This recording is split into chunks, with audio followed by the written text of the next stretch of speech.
This podcast is for informational purposes only. View the full disclaimer on the Benefit Connections webpage. Welcome to PSRS Peers Benefit Connection podcast. In this episode, we're diving into the process of applying for service purchase with PSRS Peers. If you've ever felt overwhelmed by the idea of purchasing service, you are not alone. But we are here to simplify it. I'll be joined today by a PSRS Peers retirement counselor. Counselors are trained regularly and guide members through all retirement processes, especially the purchase process. Today's episode will walk step by step through the information on purchasing service. Not only will you gain a clearer understanding, but you will also hear firsthand how the PSRS Peers team is dedicated to providing exceptional service every step of the way.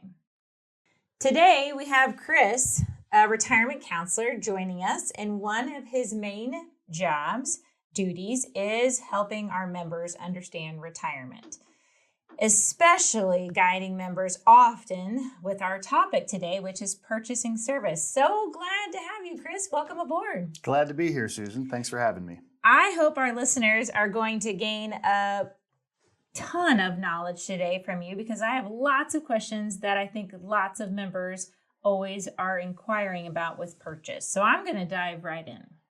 To get started with the topic of purchase of service, what's the value of making a service purchase with PSRS? How does that impact the retirement one may have? Well, purchasing service can be viewed as an investment opportunity. There are a couple of different ways that it can affect your retirement. It will always increase the amount that you receive as a retirement benefit. And in some cases, it can also cause you to be able to collect that retirement benefit sooner.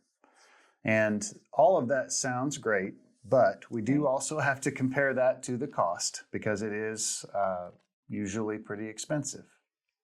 Well, it does sound very appealing. I mean, you've already told me that I could retire sooner, which is a bonus, or increase my monthly benefit. But I like how you also added in that there's the investment avenue that I have to consider too. So let me have our listeners learn a little bit more with, is everybody eligible to add in service through their career at some time, or is it just certain people? Almost everybody would have the opportunity to purchase some service at some point in their career. Different retirement goals can lead to different amounts of service that need to be purchased. And so for some people, it can be a fairly small amount, and for some people, it could be a fairly large amount. But to be able to purchase service in general, as much as we would like to, we can't just accept the money. We do have Even if I just bring you a check. Yeah. We would love that. But because of the type of retirement system that we are, and the fact that we handle pre-tax funds, there are certain rules that we have to follow. Mm-hmm. One of those rules is that if we are going to take that check from you, we have to make sure that you're eligible based on one of our purchase provisions. Okay, so there's different purchase provisions out there. By any chance, have you ever purchased service? I mean, do you have a... I did purchase service, actually, yes. So the way that eligibility to purchase service works is that it is, for the most part, based on what you did for work, what kind of work history you had before you worked in a PSRS Peers covered job. It covers a pretty broad spectrum. It could be that you were in the military. It could be that you served at another school that we don't cover, or had a government job. There's lots of different ways that it can go. But the most common way by far is that you had a regular private sector job that was covered by Social Security. And so in any of those cases, the process is to do some paperwork to prove that you had that job, and you can be approved to purchase those years of service. Okay, so the eligible ways are based on prior work history. What was your prior work history? I worked for the state of Missouri in a job that was covered by the Mosier's retirement system. Mosier's. And so I didn't serve long enough to have a vested Mosier's account that was going to pay me in the future. And when I learned about purchasing service, I feel like that's a better use of those funds. So I transferred them here as a tax-free rollover. to buy service in my peers account. And it will cause me to be able to retire a little bit sooner than Nice. I could have originally. And as a peers member, I'll also reach the rule of 80 sooner and have a higher benefit because Okay. of it. So that was maybe a good investment on your part to have that prior work history verified with the state of Missouri, which is one of the provisions it meets, right? Type of thing. And then, like you said, you had those funds that at that time you weren't sure what to do with it. So you looked at it as adding and using it to add in service with us. And now you can retire a little sooner. I'm a little jealous about that. So that's exciting for you. Our listeners may be wondering, is there a better time to purchase? So they have the eligibility that they have to meet, but is there a better time? Like, should someone maybe purchase not until they're ready to retire? Should someone maybe purchase at the beginning of their career? Does it matter? As a general rule, it is better to purchase service sooner rather than later. Because the cost of purchasing service is calculated based on the income records. So the highest income you have on record dictates the cost of the purchase of service. As you continue to work, your income is increasing. Therefore, the cost to purchase service is increasing. And that would generally mean that a service purchase is less expensive the sooner that you can make that purchase.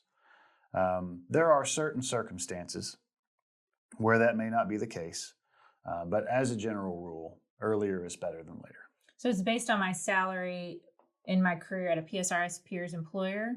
Is it as it keeps growing, or my salary through just life? Absolutely. At a PSRS peers covered employer. And so having explained this to so many people, the best way that I can get the concept of purchasing service across is that we are all purchasing service while we work.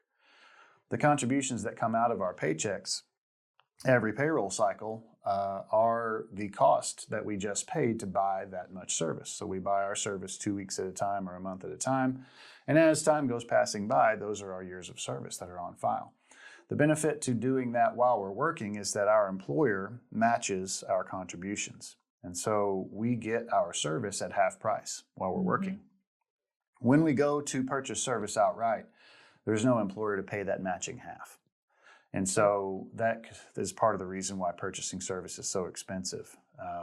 But the overall cost is calculated based on our highest income on record here in the PSRS peer system. Well, I can see why you would definitely think this would be an investment decision, because if I'm looking at having to add in service with the salary of the highest I have on record, and adding in both the contribution rate I would normally add in plus the employer side, it would be, like you said, an investment, not something we would have normally in our back pocket just to pay it outright. That is correct. Yes. So just as a quick example, if I'm a PSRS member and I make $50,000 a year, during that year of work, I contributed $7,250, but so did my employer. And so if I were to go purchase that year outright, it would be my responsibility to pay the entire $14,500. Yeah. And that's what most people would consider a lot of money. Usually service purchases are something that a person has to save money for quite a long time to get done. Yes. And I guess one of the questions maybe I have and the listeners are wondering too, I mean, $14,000+ is a significant amount. If I am looking at a purchase, is that something I have to pay all at one time? Like, is it like if you are going to purchase, you have to pay it by this day or you don't purchase? No, that is a common misconception. Once a person applies and goes through the process and is approved to purchase service, there's no obligation to ever have to spend any money. It's only the permission to buy service. And the comparison I make is kind of corny, but you can imagine it as if we've made a whole pie and you are only going to buy the piece that you need that fits the situation. And when we calculate a retirement date, we can calculate the cost of a purchase of service down to the penny so that you only have to spend exactly the amount of money that you need to spend to reach your retirement goal as of a certain date. Well, that's good to know. So even if I have more purchase available, it's not necessarily I have to purchase it. It's just if I choose to purchase it or if I want to purchase it for my retirement goals. That's Exactly. good to know. So you alluded also to that. So we've talked about how you have to have a criteria that you're eligible to purchase service under. We've talked, a little bit about that there's a cost that's included to it, but you also said there was a process to purchasing service. Could you just maybe in a simplified way walk our listeners through what is the process look like for purchasing service? Absolutely. And this information is available through the website. And we are very easy to reach by phone. So we would encourage a person to call.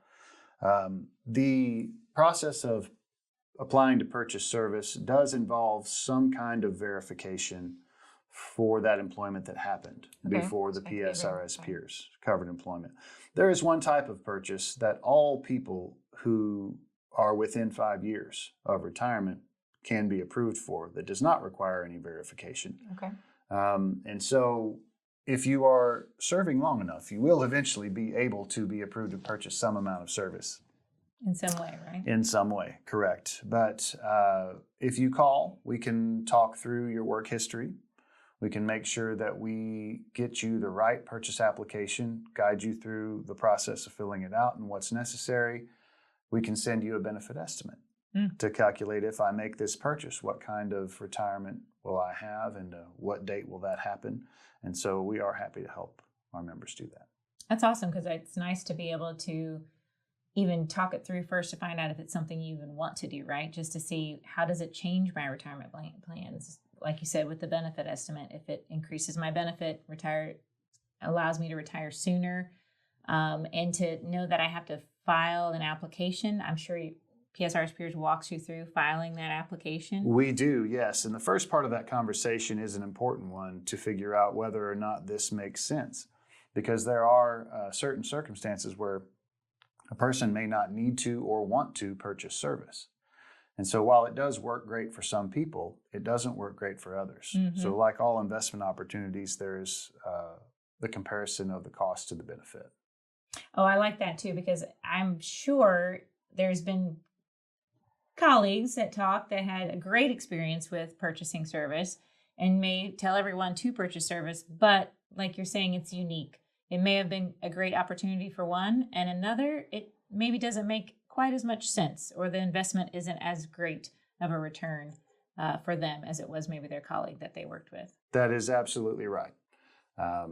We do hear, and we all hear of people who are buying years of service and retiring earlier. And while that is true for some people, it is not true for all people. Mm-hmm. And so the website is a good place to get information about purchasing service. But calling to ask about it is a good thing to do as well, because we can look at the account and see, does this benefit you? Will it allow you to retire sooner? Is this the right thing for you? I like it all. So Kris, to summarize today for our listeners, we understand that there's a value of why one may want to purchase. We emphasize how purchase has to have a criteria, a standard verified. And lastly, how purchase is an investment. And like all investments, each are individual.